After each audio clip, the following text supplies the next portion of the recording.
My name is Lara Wagner. I'm 37 years old, and for most of my life, I've been the person people describe as capable. Not impressive, not dramatic, just capable. The one who figures things out quietly, handles what needs handling, and doesn't ask to be noticed for it. I work in financial operations.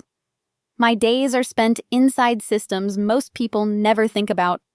Accounts, transfers, authorizations, timelines. The kinds of things that only matter when something goes wrong. And maybe because of that, people often assume I'm unaffected by emotion, that I'm practical to the point of being untouched. Even in my own family, I was seen as the steady one, the reliable sister, the one who didn't need watching. I was underestimated not because I was weak, but because I was calm. This story is about my brother, about how he drained my accounts and disappeared. But more importantly, it's about what I learned before and after that moment. Because the real turning point wasn't the money vanishing. It was the realization that I had misunderstood who he was, and perhaps who I had been trained to be. I want to be clear about something up front. This isn't a story about rage, revenge, or dramatic justice.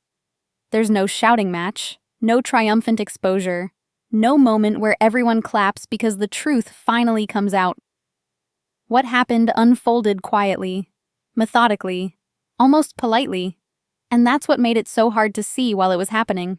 For a long time, I believed that staying silent was the same as being strong, that absorbing inconvenience, smoothing conflict, and not making things awkward was a form of maturity. I believed that trust, especially family trust, didn't need constant verification.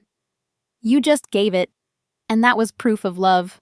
I was wrong. Over the course of this story, I'll talk about how small permissions became large vulnerabilities, how patterns that didn't look dangerous on their own formed something much darker when viewed together, and how the moment I learned my brother's dark side wasn't explosive or emotional, but deeply clarifying. I'll also talk about restraint, about the choice not to confront immediately. Not because I was afraid, but because I needed to understand the full shape of what I was dealing with. Silence in this story isn't absence. It's presence without announcement. If you're expecting a villain and a hero, you won't quite find them here. What you'll find instead is a slow shift, from trust to awareness, from familiarity to precision. You'll see how someone who was never seen as a threat learned the power of being underestimated, and what it costs to finally stop playing the role you were assigned. I'm telling this story honestly, not to settle scores, and not to ask for sympathy, but because there are people listening right now who are quietly carrying more than anyone realizes. People who think patience is protection. People who believe that being the reliable one means they are safe from being used. Before we go any further, I want to ask you something, gently and without judgment. Have you ever been so trusted to handle everything that no one noticed when someone crossed a line with you? For most of my life, I existed in my family as a function, not a person. I don't say that with bitterness. It took me years to even find the language for it. At the time, it just felt normal.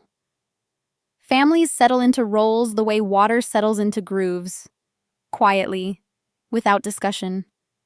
And once those grooves exist, no one questions why things flow the way they do. I was the responsible one, the one who remembered deadlines, fixed paperwork, and handled logistics.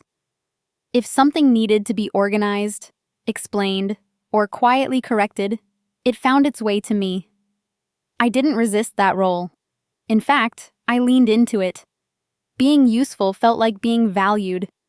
Being reliable felt like being loved. My brother, on the other hand, was seen as complicated, charismatic, a little reckless, maybe misunderstood. He was the one people worried about, defended, and made excuses for. When he struggled, it became a family conversation. When I handled something without complaint, it barely registered. That contrast shaped everything. At family gatherings, people would ask him how he was doing, really doing. With me, the question was always practical. Can you help with this? Do you know how to fix that? Can you explain this form? I became the person others leaned on without ever checking whether I was leaning back. And I told myself I preferred it that way. I wasn't invisible in the dramatic sense. No one ignored me outright. I was respected, even praised, but in a narrow, utilitarian way. I was the smart one, the organized one, the calm one. Labels that sound flattering until you realize they leave no room for vulnerability. Calm people aren't supposed to need help. Organized people aren't supposed to fall apart. So I learned not to. When my brother asked for help, financial help, logistical help, help just for a little while, it felt natural to say yes. I understood systems. I knew how to make things work. And more importantly, I had been trained to believe that stepping in was my role. No one sat me down and told me to sacrifice. It was subtler than that. It was the quiet assumption that I could handle it, that I always would. If I hesitated, someone would say, "You're better at this than anyone." If I raised a concern, it was smoothed over with, "He's family." And because nothing terrible happened immediately, each concession felt harmless, temporary, reasonable.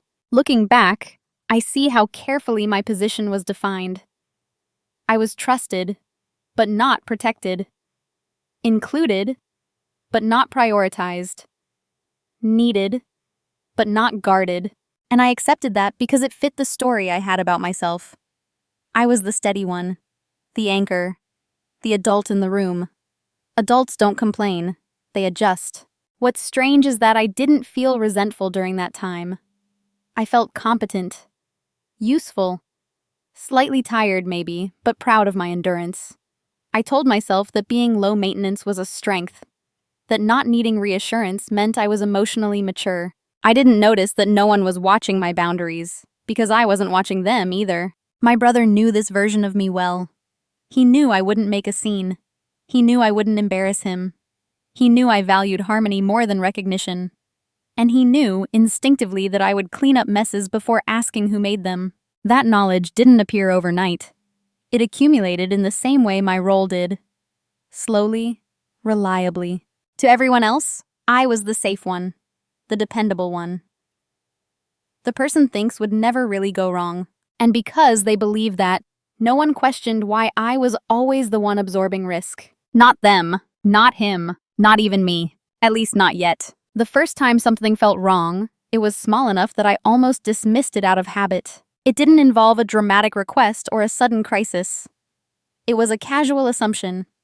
One of those moments that slips past you because it arrives dressed as normal. My brother mentioned, almost offhandedly, that he needed temporary access to one of my accounts. Not ownership, just visibility. He framed it as convenience, a way to move faster while he got back on his feet. I remember the exact phrasing because it was careful. He didn't ask directly. He said, "It would just make things easier if I could see what's coming in and out." Easier for whom wasn't specified. And I filled in the answer without realizing it was a choice. At the time, it felt reasonable. I understood permissions. I knew the difference between access and control. And I trusted my own competence to monitor anything unusual. More than that, I trusted the history we shared.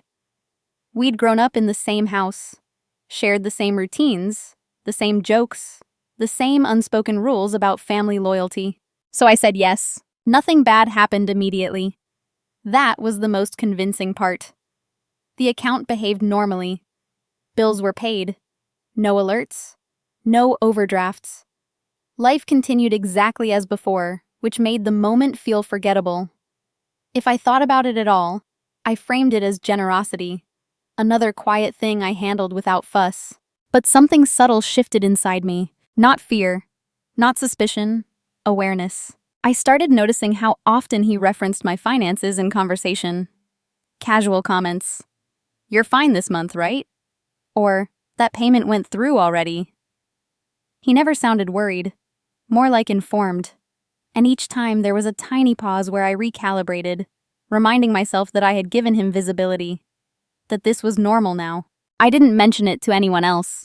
There was nothing concrete to report. No loss, no damage. Just a feeling that the perimeter had moved and I hadn't marked where it used to be. What stood out wasn't what he did. It was how everyone else responded when money came up. If I expressed even mild caution, someone would say, "Lyra knows what she's doing." The statement was meant as reassurance, but it functioned as dismissal. My competence was used to override my discomfort, so I learned to stay quiet again. The first small cut isn't painful. That's why it works. It doesn't bleed enough to alarm anyone. It just teaches the body a new boundary, slightly closer to the center. Looking back, I can see how precisely calibrated that moment was. He didn't take. He tested. He watched how easily I adjusted, how quickly I normalized the change. He learned that I wouldn't dramatize a concern, that I would internalize it instead, and I told myself all the right things. That I was overthinking, that trust was a choice, that family doesn't require constant audits. I framed my silence as maturity, not avoidance. Everyone else forgot that moment entirely. For them, nothing had happened. For me, something had shifted, but I hadn't yet learned how to name it. Not yet. After that first small cut, nothing exploded. There was no immediate consequence, no clear line crossed that demanded a response. Instead, the new normal settled in quietly, the way fog does, thin at first, barely noticeable, until you realize the landscape has changed. My brother's access became an assumption rather than an exception. He spoke about my finances as if they were a shared resource, using we where there had once been you. "We'll be fine this month. We can move that around later." The language was subtle, but it mattered. Ownership was dissolving in conversation long before it disappeared in reality. I noticed it. I always noticed it. But noticing isn't the same as acting, especially when the cost of acting feels higher than the cost of enduring. Each time I considered pushing back, I ran through the same internal checklist. Was there proof? Had he technically done anything wrong? Would bringing it up create unnecessary tension? And the answer was always the same. Nothing concrete. Not yet. So I stayed quiet, telling myself I was being rational. Around us, the family dynamic reinforced that choice. My brother was still framed as the one who needed understanding. If he was stressed, people adjusted around him. If I was uncomfortable, it was invisible, because I didn't make it visible. When he made decisions that affected me without asking, they were described as practical, efficient. If I hesitated, someone would remind me that I was better with money anyway, as if that made my consent automatic. My skill set had become an open door. Disrespect, when it's normalized, rarely announces itself. It arrives disguised as familiarity, as efficiency, as trust. And because I had been trained to value harmony, I translated each overstep into something more palatable. "He's just stressed. He didn't mean it that way. It's temporary." I even adjusted my own behavior to accommodate the discomfort. I checked accounts more often, but quietly. I documented things, but privately. I reassured others that everything was fine, even when I wasn't entirely sure it was. That's the dangerous part of rationalization. It feels intelligent. It feels calm. It allows you to believe you're in control while slowly surrendering it. What I didn't realize at the time was that my silence was teaching him something. Each unchallenged assumption became data. Each swallowed objection became confirmation. He learned that he could move a little faster each time, cross a little further, without resistance.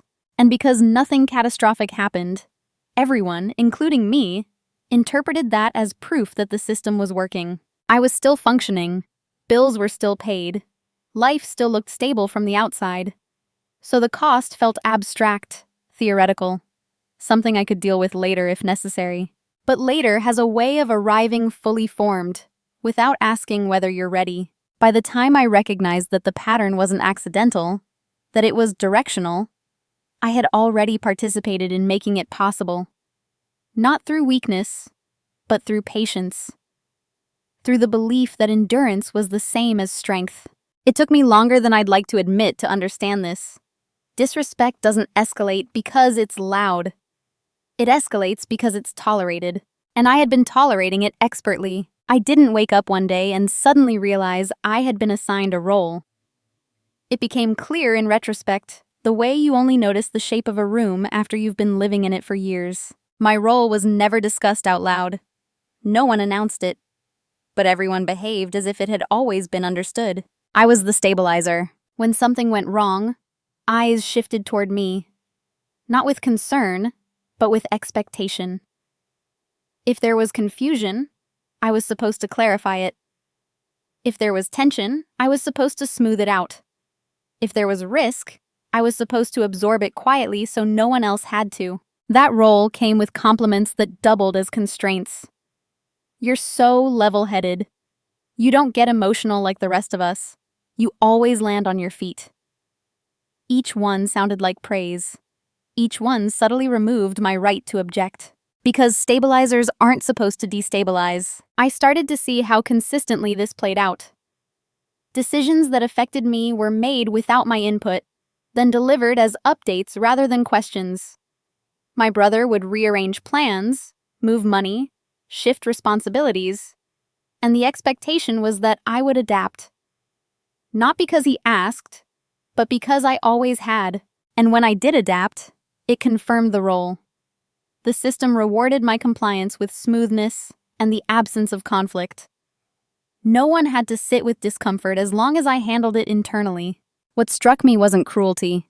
It was efficiency. Everyone benefited from my staying where I was. My brother benefited because he could move freely. The rest of the family benefited because they didn't have to choose sides or ask difficult questions.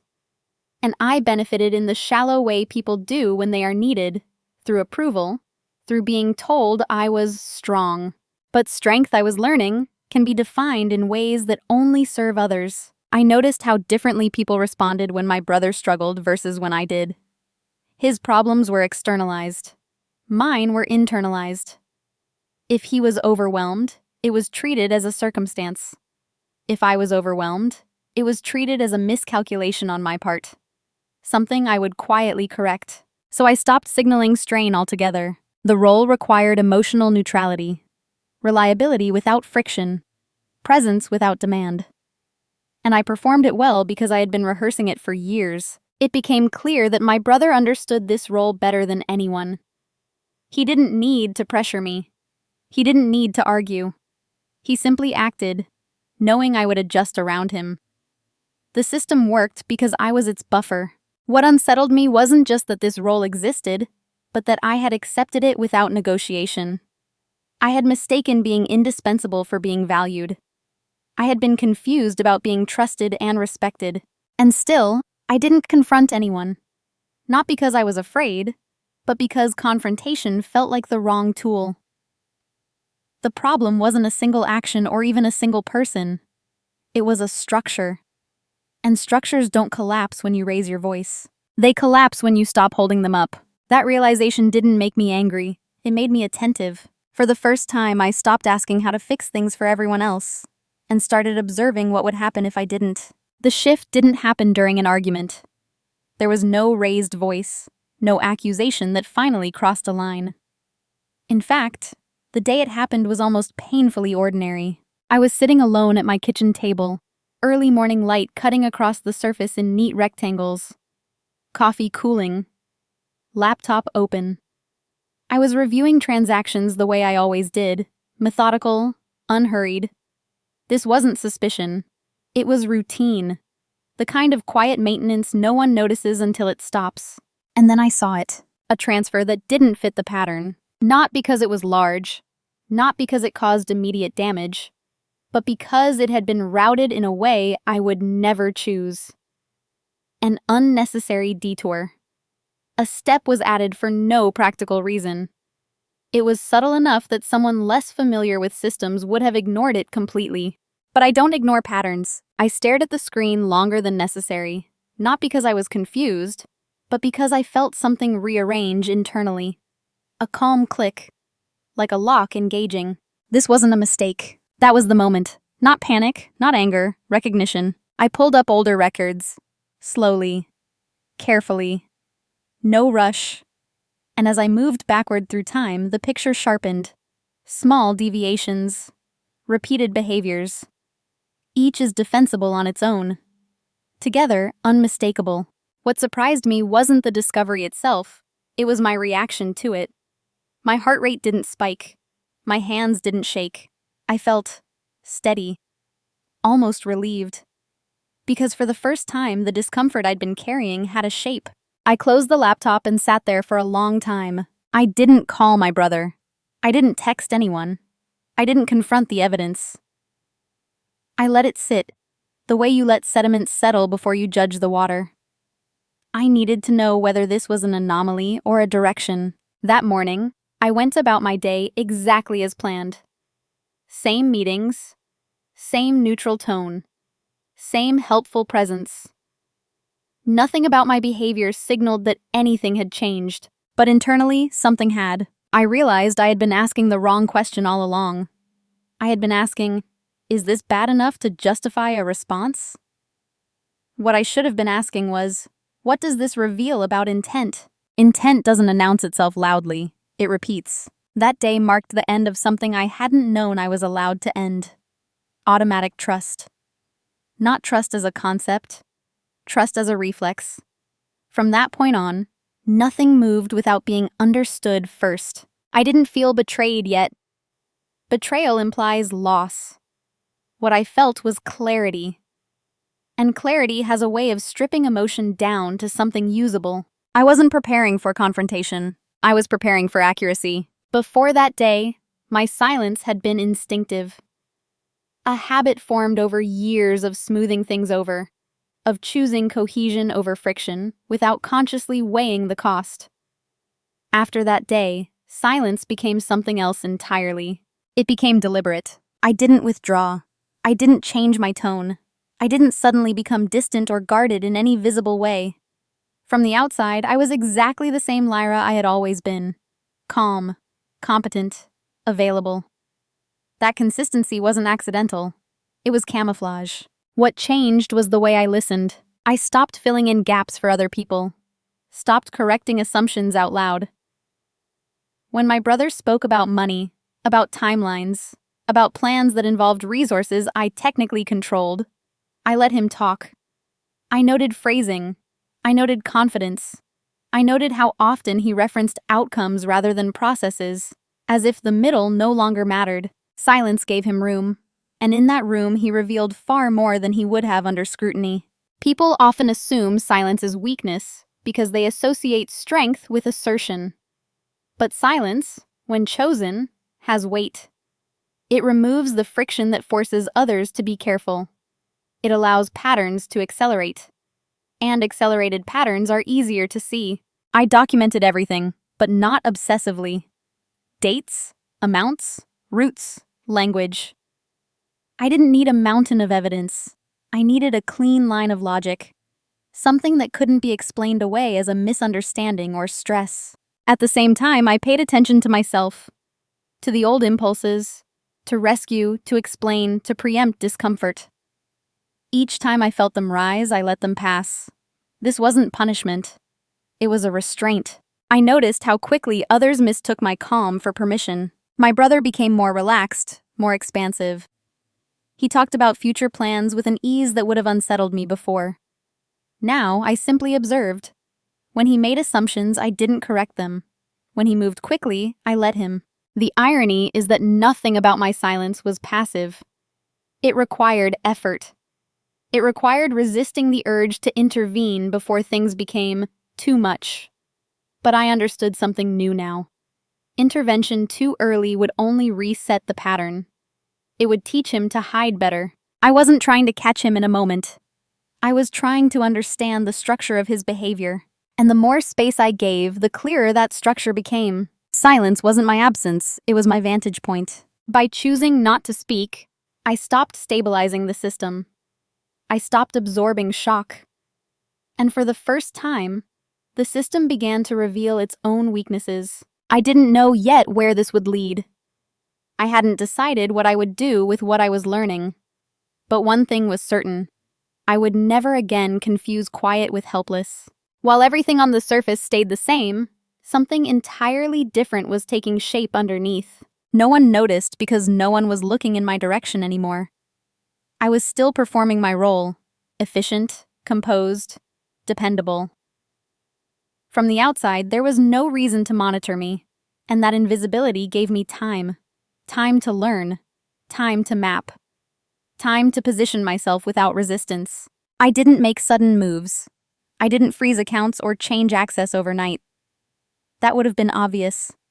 Instead, I studied how the system breathed, when money moved, who initiated it, and how quickly it was expected to resolve. I watched which steps were automated and which relied on human trust. Most people think preparation looks like action. It doesn't. It looks like patience. I went back through months of records, sometimes years, tracing behavior rather than amounts. The same routing preferences, the same timing windows. The same justifications are questioned casually. What emerged wasn't chaos, it was consistency. And consistency is intention, stretched over time. I educated myself quietly on where my knowledge had gaps. Not through dramatic consultations or alarmed questions, but through neutral inquiry. I reread policy language. I refreshed my understanding of authorization hierarchies. I confirmed what could be reversed and what couldn't, and under what conditions. At the same time, I began documenting my own actions with unusual precision. Every approval, every permission, every verbal agreement is followed by a private note. Not because I expected a courtroom, but because clarity demands a record. What no one noticed was that I stopped compensating. I didn't remind my brother about deadlines. I didn't preempt problems he could solve himself. When something was slightly inconvenient, I let it be inconvenient. Not as punishment, but as data. I needed to see how he behaved when friction existed. The answer was telling. He became more impatient, less careful. His language shifted from explanation to assumption. He acted as if outcomes were guaranteed, as if the system would always bend the way it had before, because it always had. The family noticed none of this. To them, everything still looked stable. If anything, my brother seemed more confident, more together. And I was still the quiet one in the background, making sure nothing visibly broke. What they never noticed was that I was no longer protecting the flow. I was observing it. I didn't feel clever or triumphant during this phase. I felt focused, almost clinical. Emotion complicates observation, and I had learned how dangerous unexamined emotion could be. I wasn't waiting for something to happen. I was letting it happen. And in doing so, I was learning exactly how far things could go. Without interference, without correction, without the safety net I had always provided. That knowledge would matter later. More than they could possibly imagine. The reveal didn't arrive as a shock. By the time it fully surfaced, I had already felt its outline for weeks. What surprised me wasn't what I found, but how complete it was once I allowed myself to see it without softening the edges. I was alone when it came together. Late evening. The apartment was quiet in that way that makes your own thoughts sound louder. I had everything laid out, not physically, but mentally. Transactions, timing, language, behavior. Each piece had been observed separately. That night, I stopped separating them. I didn't rush. I recreated the sequence from the beginning, step by step, as if I were explaining it to someone who had no emotional investment at all. No brother, no family history, just actions and outcomes. Permissions granted, boundaries assumed, access widened, transfers routed, questions deflected. When viewed that way, the conclusion was unavoidable. This wasn't carelessness. It wasn't desperation. It wasn't a temporary lapse in judgment. It was a strategy. Not sophisticated, not cinematic, but practiced. Rehearsed through small tests, adjusted through feedback. He had learned where I would hesitate, where I would rationalize, where I would stay silent to keep the peace. And he had built his behavior around that knowledge. What I felt in that moment wasn't heartbreak. It was a distance. The version of my brother I had been protecting, defending internally even when no one asked, collapsed under the weight of evidence. In his place was someone far more ordinary and far more dangerous. Someone who understood systems just well enough to exploit them, and people just well enough to believe he wouldn't be challenged. I didn't cry. I didn't feel the urge to confront him immediately. Emotion came later, in quieter ways. What arrived first was clarity, and with it, an unexpected sense of control. Because now I knew exactly what I was dealing with. I also knew something else, just as important. He didn't think I knew. That asymmetry mattered. I reviewed what leverage existed, not as power, but as reality. What could be documented? What could be verified independently? What actions, once taken, would change the situation without requiring anyone else's permission or belief? There was no satisfaction in this process. No sense of victory. Just a narrowing of options. A sharpening of focus. For the first time, I allowed myself to stop asking whether he would change if I spoke up.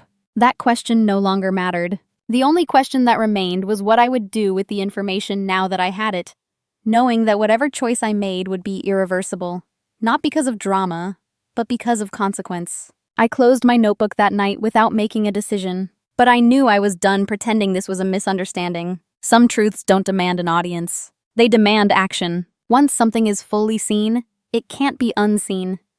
That's the quiet pressure that settles in after clarity. Not urgency, but inevitability. I gave myself time. Not to delay, but to choose without illusion. I laid out every option as plainly as I could, stripping emotion from the equation. I could confront my brother directly, demand explanations, force a confession or a denial. That path offered immediacy, but it also offered escape. Room for excuses, apologies, promises that would sound sincere enough to fracture my resolve. I could warn the family, ask for intervention, frame it as a concern rather than an accusation. That path would distribute responsibility, but it would also dilute truth. It would turn facts into opinions, patterns into perspectives. And I knew how quickly certainty dissolves when people are asked to choose between discomfort and denial. I could do nothing. Let the system continue as it was. Absorb the loss as a private consequence of misplaced trust. That path would preserve peace on the surface, but it would cost something deeper. It would confirm, permanently, the role I had been assigned. Then there was the option I hadn't allowed myself to consider before. I could act quietly, precisely, in ways that didn't require permission or belief, in ways that acknowledged reality without dramatizing it. That option came with a cost. Once taken, there would be no easy return to normal. No shared pretense, no comfortable ambiguity. It wouldn't destroy my brother publicly, but it would end his access permanently. And with it, the illusion he depended on. I sat with that weight longer than any of the others. I wasn't choosing punishment. I was choosing alignment between what I knew and how I behaved, between my values and my actions. Silence had carried me this far. Now, accuracy demanded movement. What finally settled it wasn't anger. It was a simple realization. Protecting myself did not require his understanding. I didn't owe him a warning that would only help him adapt. I didn't owe the family a version of events softened enough to be digestible. I owed myself coherence. So I chose the irreversible option, not dramatically, not all at once, but decisively. The moment the decision crystallized, something eased inside me. Not relief, resolve. The kind that doesn't announce itself because it doesn't need reinforcement. I went to sleep that night knowing that when I woke up, nothing would look different to anyone else. But the direction of everything had already changed. The first thing I did was nothing visible. That was intentional. I didn't cut access abruptly. I didn't confront discrepancies. I didn't signal concern in my voice or my posture. From the outside, the system looked unchanged, and that illusion was important. Because movement attracts attention, and attention invites interference. What I began instead was a sequence of small, lawful adjustments, the kind that look like routine maintenance, if anyone ever bothers to notice them at all. I separated accounts, not dramatically, just functionally. I reclassified certain funds, shifted where income landed, and adjusted timing windows. None of it violated trust on paper. None of it required explanation. These were changes any careful person might make after reviewing their finances. And because I had always been careful, it raised no suspicion. I tightened permissions quietly, not revoking access outright, but narrowing it. Read only became delayed. Delayed became partial. Partial became irrelevant. Each step was justified individually. Together, they changed the landscape. I documented everything as I went, not for leverage, but for continuity. I wanted a clean record of intent on my side. Calm, consistent, proportionate. At the same time, I stopped compensating socially. When my brother hinted at timing assumptions, that should clear by Friday. We'll move that later. I didn't correct him or reassure him. I let uncertainty exist, not as a threat, but as reality. The system was no longer bending automatically around his expectations. He noticed something, but not enough to understand it. That's the danger of gradual change. It's felt as inconvenience, not resistance. He grew slightly more impatient, asked indirect questions, tested boundaries with casual remarks. I responded neutrally, never lying, never revealing. Behind the scenes, I prepared for the moment when invisibility would end. I confirmed which actions were final once initiated, which safeguards are activated immediately, which channels bypassed internal negotiation altogether. I wasn't looking for escalation. I was ensuring that when the shift became apparent, it would already be complete. There was no rush. I wasn't reacting to him anymore. I was following a plan that existed independently of his behavior. That was new for me. What surprised me most was how little emotional energy it took. Once the decision had been made, everything else felt procedural, almost peaceful, as if my mind had been waiting for alignment all along. By the time the final adjustments were in place, nothing outward had changed, but the system no longer relied on my silence to function, and that meant the consequences, when they came, would emerge on their own. The consequences didn't arrive with a crash. They arrived in confusion. At first, it showed up as irritation in my brother's voice. Small comments that didn't quite land anywhere. That's taking longer than usual. The system must be lagging. He said them casually, as if to himself, as if the problem were temporary and external. I listened. I said nothing. The delays he was experiencing weren't dramatic. Nothing failed outright. But expectations stopped being met. Transfers didn't resolve when he assumed they would. Amounts weren't where he thought they'd be. The ease he had grown accustomed to, movement without resistance, was gone. What struck me was how quickly his confidence eroded once the system stopped adapting to him. He checked in more often. Not directly, never with a clear question. Instead, he circled. Asked about unrelated things. Brought up future plans that depended on money being available. Each comment was a probe, looking for reassurance that things were still under his control. I didn't give it. From my side, everything was stable. Bills were paid, obligations met. There was no crisis to point to, no visible reason for concern, which meant that from the outside, his frustration had nowhere to attach. That's when others started to feel it. Family conversations shifted subtly. Someone mentioned that he seemed stressed again. Someone else suggested he might need support. The narrative was familiar. The difference was that this time there was nothing for me to fix. I stayed quiet. Without my buffering, his pressure had to go somewhere. And instead of being absorbed invisibly, it began to register as friction. Not dramatic enough to alarm anyone, but noticeable enough to unsettle them. He asked me finally if I'd noticed anything off. I told the truth. Calmly. I said things looked normal on my end. And they did. That answer unsettled him more than an accusation would have, because it removed the possibility of shared confusion. If things were normal for me, then whatever he was experiencing belonged to him alone. The system was no longer validating his assumptions. That's the moment consequences truly begin, not when loss occurs, but when entitlement encounters reality and finds no one rushing to cushion the impact. I didn't feel satisfaction watching this unfold. I felt distance, the kind that forms when you stop participating in a dynamic that only worked because you carried more than your share. Nothing irreversible had surfaced yet, but the direction was clear. And for the first time, he was the one adjusting to uncertainty, without understanding why. By the time the panic surfaced, the window to fix anything had already closed. It didn't announce itself loudly. Panic rarely does at first. It crept in as urgency disguised as concern. My brother reached out more directly now, not accusatory, not confrontational, but unsettled. He asked questions that circled the same point from different angles, as if the right phrasing might restore what had already shifted. Did anything change? Are you sure everything's the same as before? Maybe we should review things together.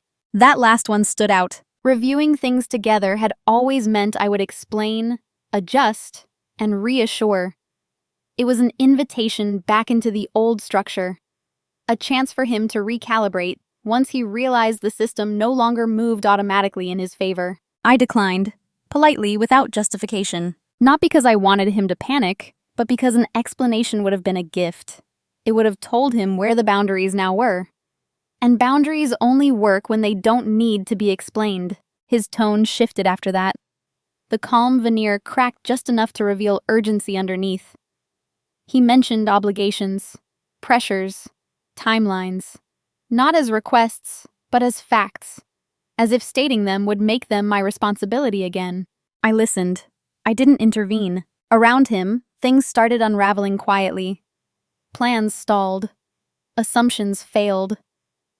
The confidence he once moved with gave way to agitation, and because nothing visible had gone wrong, there was no clear target for his frustration. That's when regret appeared, not as accountability, but as nostalgia. He spoke about how things used to work, how smooth everything had been, how reliable I was. Each comment framed stability as something that had been taken from him, rather than something he had exhausted. It was too late to repair the dynamic because repair would have required honesty long before fear entered the conversation. Now, any attempt to fix things was driven by loss, not understanding. I felt something then, not triumph, not vindication, but finality. There is a moment when someone realizes that the door they assumed was always open has closed. Not slammed, not locked with ceremony, just closed. And the realization doesn't come with noise. It comes with disbelief. He tried one last time to restore normalcy through familiarity. A casual message, an inside reference, a reminder of shared history. It might have worked once.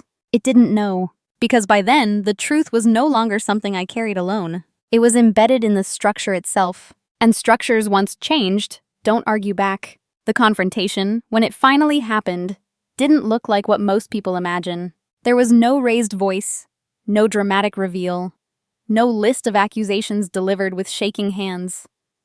It happened quietly, in the middle of an ordinary conversation, because by then it didn't need its own stage. My brother asked to meet. Not urgently, just a message suggesting coffee, framed as catching up. I agreed, not because I owed him anything, but because avoidance would have added weight to a moment that didn't deserve it. We sat across from each other in a neutral place, public enough to discourage theatrics, familiar enough to feel safe.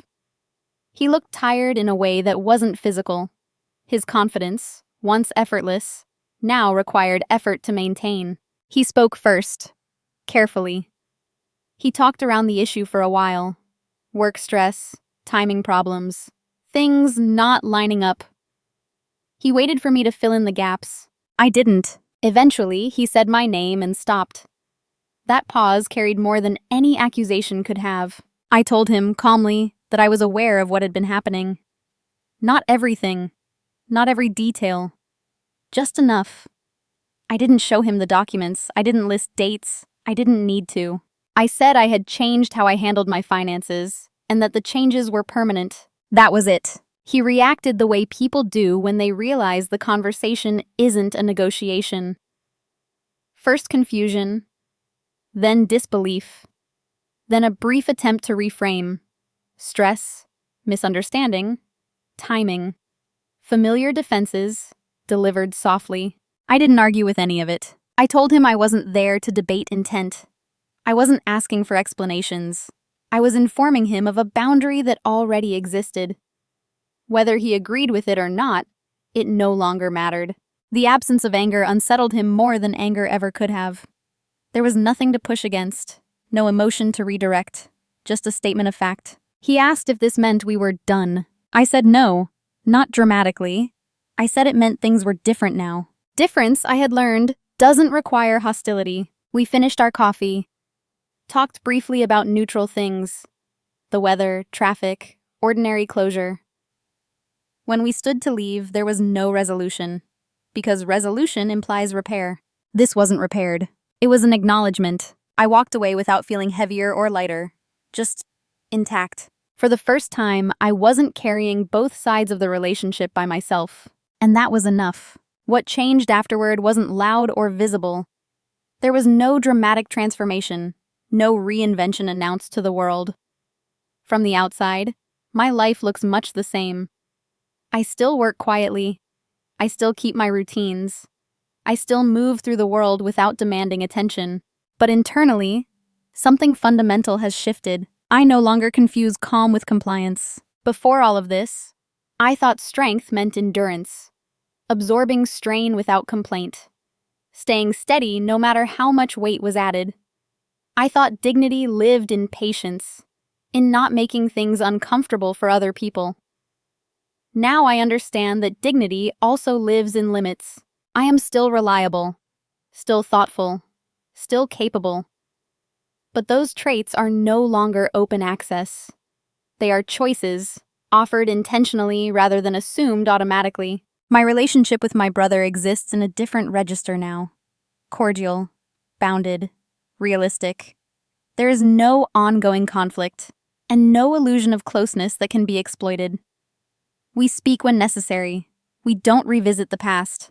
What mattered was never the argument. It was the recalibration. More importantly, my relationship with myself has changed. I pay attention when something feels off, even if I can't immediately justify it with evidence. I don't rush to neutralize discomfort, just to restore harmony. And I no longer outsource my sense of safety to shared history or good intentions. Being underestimated no longer feels like a disadvantage. It's a form of freedom. People still see me as calm, as composed, as the one who has things handled. The difference is that now I know exactly what I'm handling and for whom. There is no bitterness in this version of me, no hunger to prove anything. Quiet dominance, I've learned, isn't about control over others. It's about alignment within yourself. When your actions match your understanding, there's nothing left to defend. I didn't lose my family. I didn't lose my values. I lost a role that no longer fit, and in doing so, I gained clarity. And clarity is sustainable. There's a temptation, when a story like this ends, to look for a lesson that feels sharp and satisfying. A rule you can repeat.